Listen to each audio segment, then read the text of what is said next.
গ্রামের এক চাচা আমার কাছে কবিতা শুনতে এসেছে। বলছে, ভাতিজা তুমি তো বড় কবি, তো একটা কবিতা শোনাও না। তো আমি বলছি, ওই দেখা যায় তাল গাছ, ওই আমাদের গা, ওইখানেতে বাস করে কানা বগির ছাপ। ও বগি তুই খাস কি, পান্তা ভাত চাস কি? পান্তা আমি খাই না, পুটি আমি চাই না, একটা যদি পাই অমনি ধরে গাপুস গুপুস খায়। তো বলছে, এত কবিতা সবাই বলে এরকম ভাবে, তুমি ওই নেতারা যেরকম করে বলে বক্তব্য দেয় ওই রকম করে কবিতা শোনাও। তো আমি বললাম, আমি থাকতে আপনার টেনশন কিসে, আমি নেতাদের মতোই করে কবিতা বলবো।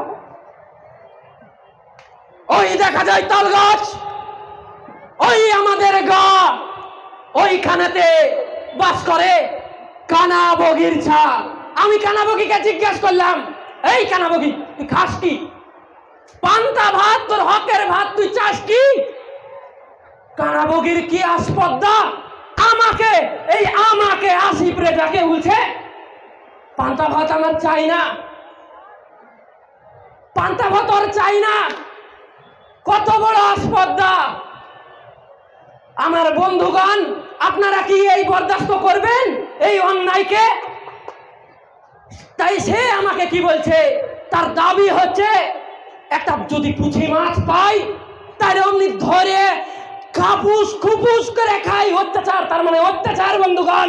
এই বড় অন্যায় জুলুম থেকে বাঁচতে হবে, তার জন্য আন্দোলন বিপ্লব গড়ে তুলতে হবে বন্ধুগণ।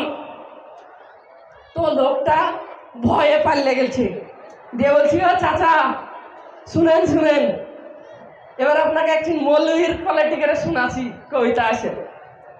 তো আমি চাচাকে বলছি, মৌলবী কলেটিকেরে শোনাচ্ছি, যেমন জালসাই হয় সেরকম। ওই দেখা যায় তাল গাছ, ওই আমাদের গা, ওইখানেতে বাস করে কানা বগির ছাপ। সুবহানাল্লাহ। আমি কানা বগিকে বললাম, ও বগি তুই খাস কি?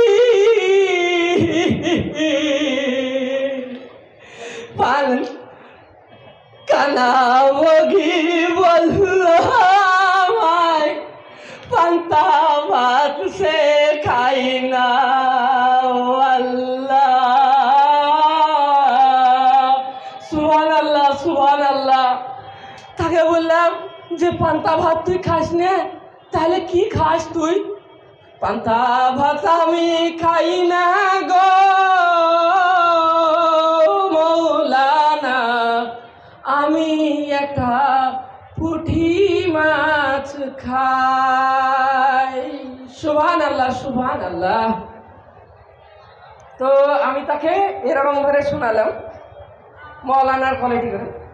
তারপর বলছি কি যে মৌলানাটা শুনলাম, তো ওই আমার বাড়িতে আমার বউ আছে আর বিটি আছে, একদিন কিছু হলে অমনি কান্দন শুরু করে, তুমি অধের কোয়ালিটি করে কান্দিয়ে কান্দিয়ে কবিতা শোনাও না। দিয়ে হয়েছে, দিয়ে ঠিক আছে চাচা, আমি থাকতে আপনার টেনশন কি?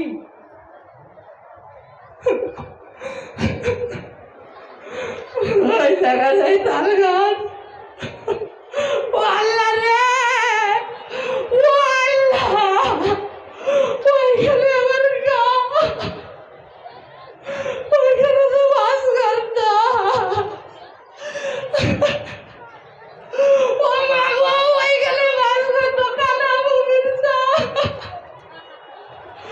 ও বগি তুই খাস কি? আল্লাহ, ও মা গো, বগি বলছে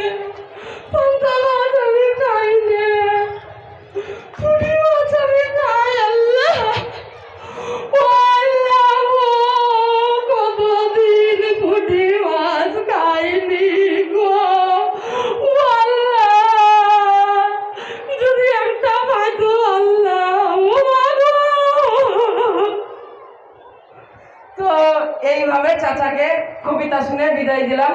তো এক বড় কবি আপনাদের সামনে থেকে বিদায় নিচ্ছি। আসসালামু আলাইকুম ওয়া রাহমাতুল্লাহ।